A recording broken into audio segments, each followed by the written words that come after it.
آیا پښتنه مشهوره ټیک ټاکره سایکو ارباب خپل ورور وژلی؟ دغه مشهوره ټیک ټاکره سایکو ارباب د پېښور په ورسک روډ کې په خپل کور کې مړه موندل شوی.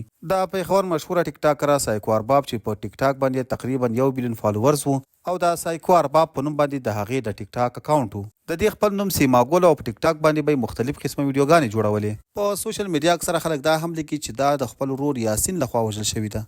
خو زموږ د معلوماتو په مطابق داسې ویل کیږي چې د سیماګول یا سایکو ارباب په خپل کور کې اچانک طبیعت خراب شو او هغه یې هاسپیټل ته یوړه.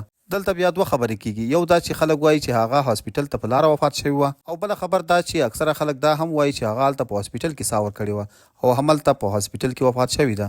خو د خلکو او د پولیسو د معلوماتو په مطابق داسې ویل کیږي چې هغې په خپل کور کې څه د نشې ګولۍ او زهریله مواد خوړلي دي چې د هغې په وجه باندې دې خپل ځان ختم کړی دی.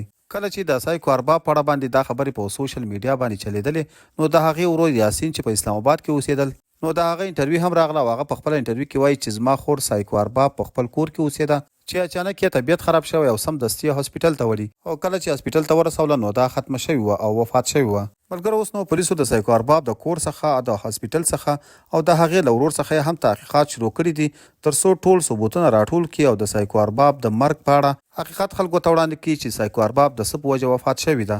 د سایکو ارباب د مرګ په اړه چې څنګه هم تازه معلومات راځي، نو موږ به د همدې چینل له لارې دلته له تاسو سره شریکوو.